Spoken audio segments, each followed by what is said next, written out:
Forever is weird. We say it all the time. I'll love you forever. I'll miss you forever. This friendship is forever. But nothing is forever. Not love, not friendship, not even this YouTube video. If someone dies, we say we'll miss them forever. But give it a few decades and no one will even remember what they looked like. Give it a few billion years and the sun will expand, the earth will burn, and there will be no one left to miss anyone. Forever is just a fancy way of saying, for as long as I'm around to care, which, statistically speaking, is not that long. Now, philosophers figured this out ages ago. Heraclitus said, you never step in the same river twice. Buddha said, everything changes, and clinging to permanence is the root of suffering. Nietzsche asked you to live like you do it all over again forever, which is his way of saying, stop whining and make it count. Meanwhile, advertisers said, cool, let's sell that feeling. Diamonds are forever. Rolex is forever. Your mortgage is forever. Or at least until 2057, assuming you don't default. The point is, forever doesn't exist. To us, at least. But pretending it does is the only thing keeping us from having a panic attack every morning.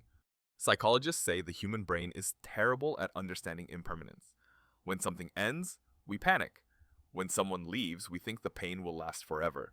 Because your brain is basically a toddler that just learned object permanence. You cry after a breakup, swear you'll never get over it, and then a year later you stalk their Instagram and think, really? Him? This is called impact bias. Overestimating how long emotions last. Turns out, forever is usually 3 months and a playlist. Even grief works like this. The pain feels eternal at first, but humans are built to adapt. You still miss them, but you stop crying every time you see their toothbrush. You stop talking to their photo out loud. You start talking to their photo in your head, which is way cheaper than therapy. And here's the twist. Impermanence isn't just sad. It's why anything matters. If things really lasted forever, nothing would feel urgent. There'd be no reason to say, I love you, because you'd have infinite time to get around to it. Impermanence is what makes us text I love you at 3 a.m., buy flowers, write songs, and occasionally quit our jobs in a blaze of glory. It's the pressure that makes moments worth anything, like emotional carbon turning into a diamond. Except, diamonds aren't forever either. Anthropologists will tell you we didn't always freak out about endings. Ancient cultures had rules for grief. You cried, you wailed, you shaved your head, then you stopped. You didn't have to find closure. The ritual gave you closure. Some societies even built impermanence into everything. The Navajo made sand paintings just to destroy them after the ceremony. Buddhist monks spend days making intricate mandalas out of colored sand, then sweep them away in 5 minutes. The world's most depressing time lapse.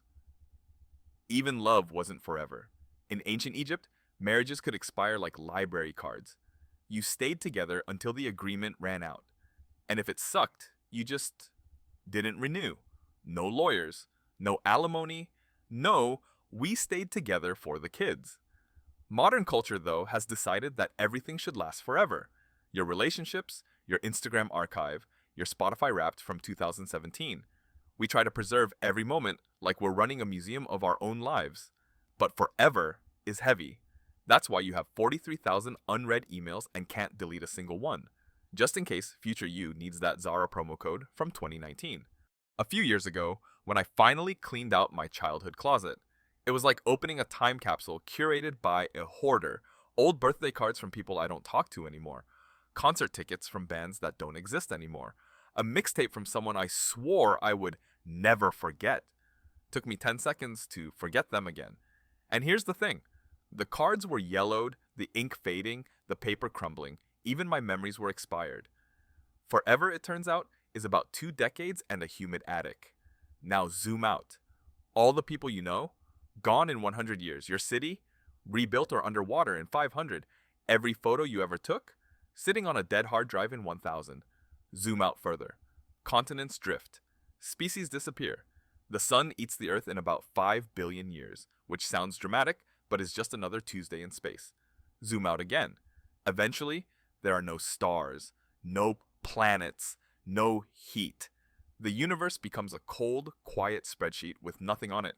So yes, you'll miss them forever, but forever has an expiration date, and so do you. But here's the good news. If nothing lasts forever, neither do the bad things. Your heartbreak? Not forever. Your dead-end job? Not forever. Your landlord? Definitely not forever. Impermanence is what gives life urgency. You say, I love you now because there's no guarantee you get to say it later. You hug your friends now because there's no later button.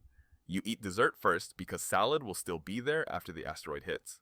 Nothing is forever, which means everything matters more, not less. So stop hoarding moments like they're collectibles. Stop archiving old texts like the Library of Alexandria.